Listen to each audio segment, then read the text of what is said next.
having a purpose and a reason to wake up and hustle every day and keep fighting for it, it's worth it because the thing that you're putting into market is helping your local community. You're literally changing lives, right? Yeah. I mean, there's a lot of ways to do that. And you could argue if you're, selling widgets or something that they make people's lives a little better, but it's nothing like helping someone live 5 extra years.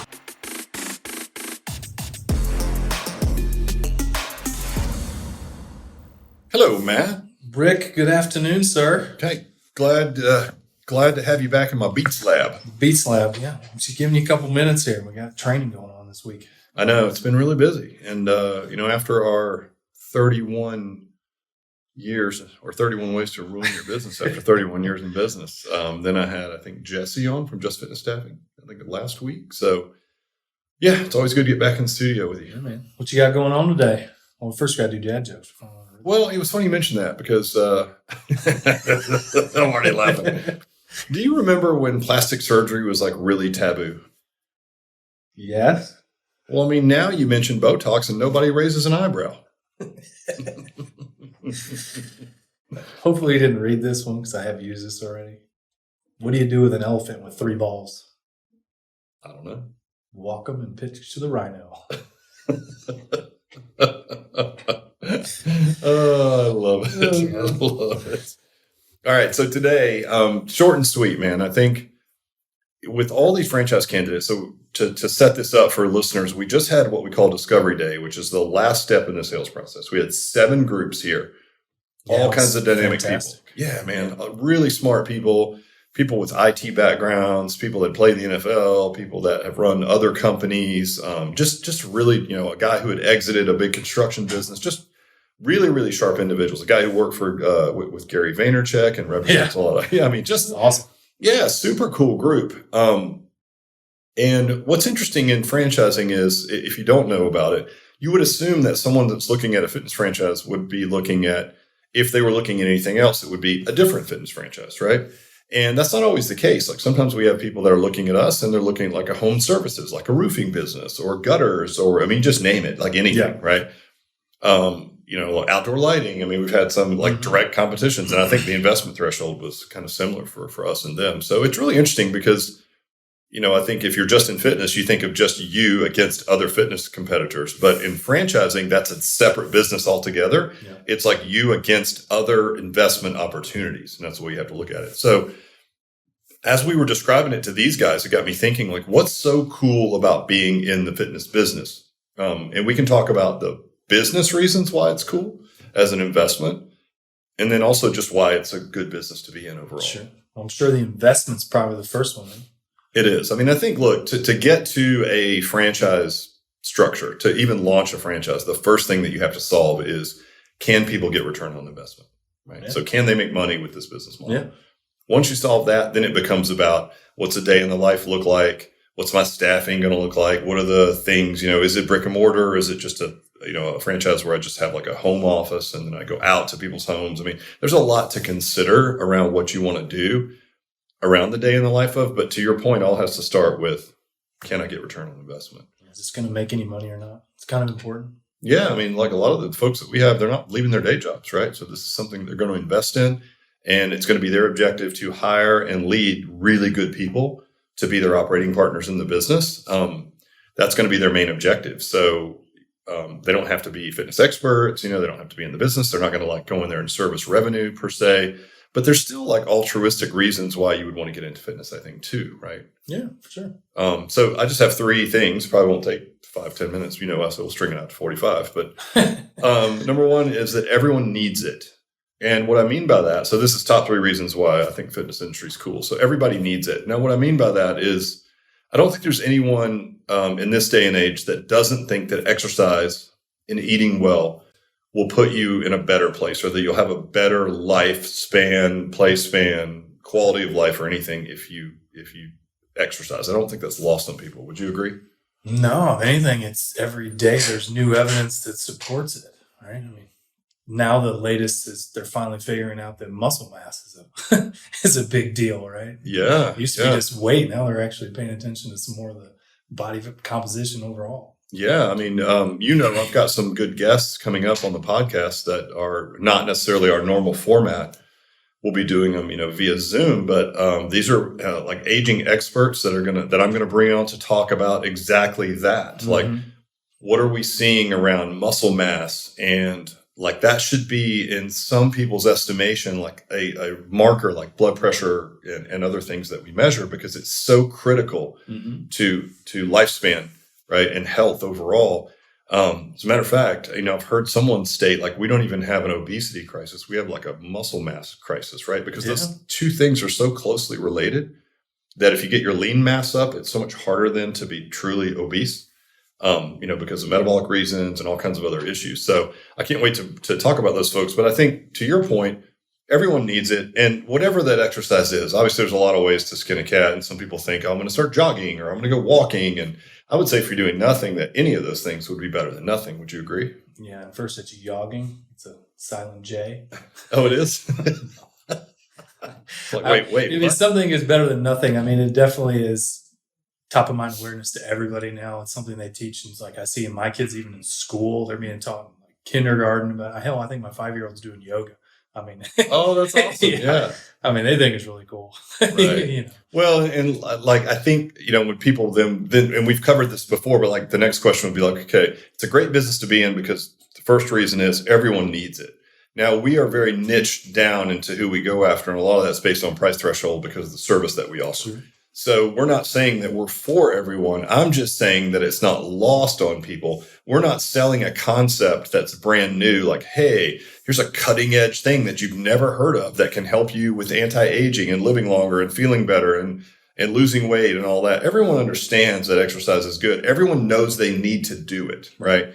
I would think, if anything, like what we offer as a brand promise, which is accountability and specificity to the individual, the accountability piece might be the most important thing that we do. For sure. Absolutely. Yeah. Because, like, listen, everybody knows they need it. That's a fact. So only like 20% of the people in the freaking world are doing it. Well, exactly. And so, and the more information that comes out, and when you look at like everyone needs it, we start to say, well, coming out of COVID, will there be a rebound and more people leaning into fitness? And finally, I think it's, you always joke about, like, is it too early, too soon? But I think now we're starting to see that people are now saying, listen, the biggest risk factors around something like a COVID, right, were obesity, blood pressure, heart disease, all basically driven by obesity, essentially. At the end of the day, a lot of them are. And now you're starting to see that even big pharma, like, Pfizer, it used to be like, hey, get vaccinated. And now it's like, hey, here's a treatment. So vaccinated or not, if you have these pre-existing conditions, which you could affect by exercising and eating well, right, you would be much less at risk than someone that is affected by those things. And unfortunately, for everyone that is pro-pharma, there has not been a pill invented yet that can do anything that exercise can do. So everyone needs it. The message is loud and clear. It's only getting more. And if you want to niche down even more, even our message about what we're doing for fitness is even more prevalent than ever, especially as it pertains to anti-aging. Yeah, definitely feel good about what you're bringing to the market. Yeah, exactly. So everybody needs it, first reason. Now, the second reason is more business related, which is that it has subscription-based income. If you are in a business like food, as an example, you have to make sales every day, right? If you do projects, like if you put pools in, or you build decks, or you do roofing, or you do a gutter job, you got to be out selling all the time, selling new projects and then servicing them. Mm-hmm. With us, depending on the model that you have in fitness, you sell it once, and then you just have to back it up with a good service, which that's where the value proposition comes in, right? And so I think any business, a subscription-based income or revenue model is the best model to have. Would you agree? Yeah, I mean, it allows us to do what we want to do, which is keep every interaction relational and not transactional. We're not always asking for money. Yeah, good point, because it's not a sale every day. And we talked about, yes, you're always selling, getting people to change habits, but literally a transactional sale is only happening in our business once. Mm-hmm. That's it, right? Yep. And then the money goes away. It's in their budget. And then we just have to get down to the business of providing that value. Yeah. And I was listening to a business podcast, and I listened to so many, it's lost on me now, but it was probably a couple of weeks ago. And the guy was in a business where they do mostly sales. So it's mostly a sales-based business. And he was talking about just different techniques to get a small percentage of your business to be on subscription, right? It's like, oh, so you sign up for this thing, and I forgot what it was, but he was comparing it. He didn't use fitness because he was using like SaaS, like software as service, as everything that could be subscription, and how much stronger that business model was in general. And his business was not that way, but he was offering creative ideas on how to at least create 10, 15, 20% of your business to be subscription. That's how powerful it was. And it was a giant company. So if people that are that savvy and good at business understand the value of subscription-based business, why would you not buy a business that was 100% prescription-based, or subscription-based, prescription-based sales? Maybe all mixed up. Some kind of exception. Why would you not buy a business that did that? Right? Yeah, I mean, everything has gone to that. Everything you buy, whether you're on Amazon, Netflix, fitness was probably there early on with memberships. Now in personal training, obviously we took it there a long time ago. It used to be just buying sessions, now a subscription. You can even look at like food stuff. There's like food box services. You can pay $10 a month and you get versus always trying to keep hitting you up and do sales or hoping you're going to buy this. Right. So selling those hamburgers, it's like, hey, get on the subscription base. Like every business wants subscription based income, period. Yeah. So the fact that we have it inherently is a massive check in the plus box for the business model of fitness. And if you're in fitness, you've got it good, you guys. You just have to like sell it once and then back it up with great service and you're solid. But you're lucky to be in a business where you get recurring income like that. Yeah, which at the end, you could say it's almost easier for the consumer, really. I mean, like, don't have to worry about it. Pay the thing. I know what I'm getting each month and I just got to go do it. I don't have to worry about if I have any more sessions or do I buy more sessions. Right. I mean, we talk about in your previous statement, you talked about keeping it relational versus transitional. Subscription based, fitness is a great way to do that because you make the one sale and then the money kind of goes away. It's in the background. And then what you're talking about on the daily basis is not how many sessions someone has left. And I've been through this, so I can speak to the differences, but you're not selling all the time, right? You're just like doing fitness and the money disappears and that's what you want. I remember having when we first started, because there wasn't like CRM there was no like internet. It was nuts. So shut up, Matt. He's like, oh my God. Yeah. Can you imagine a world with no internet? That's what it was like. I can't either. I don't remember it, but I do remember some of the things that we had to do. And I remember how awkward it was because we were constantly making sales. And if we sold a 10 pack or a 12 pack or a 20 pack, when that was up, you had to then, you had to make another sale every single time. Right. And it was just like, what are we doing? Like, and heaven forbid the person had some shaky news at work, or maybe they had fallen off the wagon for a minute. And that happens in fitness, right? Like they're on and off. It's a journey, of course. And heaven forbid you caught them on a day when they were feeling a little bit down about their fitness or whatever, and they weren't valuing it as much. And you're asking them for another couple of grand or whatever that was. It was a tough sale, and you had to do it a lot. And maybe they had canceled a session and they had one less than they thought they did. And man, it was just, as we progressed out of that, we started financing bigger packages, and then we're just like, listen, let's just go monthly, right? Yeah. So overview, looking at that from an investor standpoint, definitely big bonus, subscription based. You don't have to hire super killer salespeople all the time / always you're worrying about like, did we get the next sale for revenue? We can make, know what's coming month over month, right? 100%. It's predictable revenue, which is a big deal. Mm-hmm.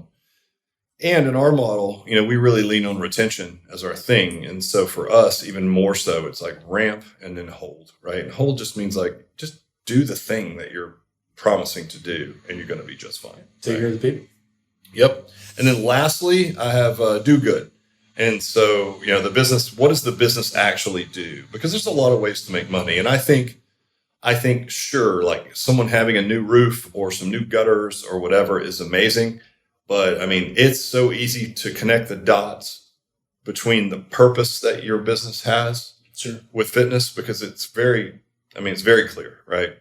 And so if you want a business that does good and makes money, it's a great industry to be in. And it's the same business mechanisms as any other business. It really is. Mm-hmm. It's not like it's all fun and service all the time, but there's going to be days when you're like, man, this is a hard business. Being an entrepreneur is difficult, whatever that is. And having a purpose and a reason to wake up and hustle every day and keep fighting for it, it's worth it, because the thing that you're putting into market is helping your local community. You're literally changing lives, right? Yeah. I mean, there's a lot of ways to do that. And you could argue if you're, selling widgets or something that they make people's lives a little better, but it's nothing like helping someone live 5 extra years, or, have them be able to go on a trip with their family that they couldn't have gone on. One of the brands that we worked with for a long time, one of their taglines, I thought it was brilliant, and it's always stuck with me, which is changing the self-esteem of the world, right? I just loved that. I really did. If they hadn't thought of it and told it to me, I'd love to steal it. But I thought it was brilliant. I really did. Because that's kind of what you're doing. If you think about what fitness does, that's what it does for someone. Like it might not be bikini body, or it might not be triathlete or world-class mountain climber, or whatever the heck someone's into. But you can't say in any way, shape, or form that if someone doesn't feel better about their fitness overall and their capabilities of their body and the way they look, maybe all that together, right? That doesn't help their self-esteem. And what better purpose than that in life than to lift people up, right? Like you hit on it. It's literally so many different parts of their life, whether it's their job, their family, going on vacations and being able to hike up to the top of the mountain. How many success stories we got that, literally having the confidence to stand up in front of people and present because you feel good about the way you look. You're making a difference in your community. Yeah, big time. And then for us, we are, hustling our butts off right now. It's a lot of work. We have a long way to go, but I think we're doing really good work. And then at the core of it all, I think for all of us, even though we don't talk about it on a daily basis, is this, right? Yeah. It's like we can help an entrepreneur realize their dreams. That's pretty awesome. So someone will say like, hey, I've always had a dream of owning my own business. I've worked big corporate. There's no purpose in this for me. It's a big company that does cellular service. That's great, but it's a big company. I don't really know what I'm doing, how it fits in the bigger scheme. They can easily grab onto something like this. So we can give that person a vehicle and a mechanism to help them realize their dreams, right? Mm-hmm. And then passes straight down through to their consumers with all the things that you said, which is like, we're literally going to change lives for the better. Yeah. So yeah, that's it. So again, just spawned by the thought of selling fitness to people in the room that are looking at things other than fitness. It's like the 3 things. Everybody needs it, so it's not going anywhere. And if you find your niche within that, you're going to do just fine as long as you build the right machine to service that. We've been doing it for 31 years. Check. Second, subscription-based income, amazing for the business model, allows you to keep relational relationships instead of transactional. Mm-hmm. Every other business is trying this. Ours is just all subscription, which is amazing, right? And then lastly, the business has a major league purpose. To get up and hustle and work hard every day, like to have a why that's that big, it's very compelling. And this is not hard to figure out what that why is on a daily basis. For sure. Does that help? You want to buy a franchise? 2. Give me 2. Give you 2? Give me 2. Take a ticket, man. Take a ticket. Take a ticket. All right, guys. Appreciate you. Peace.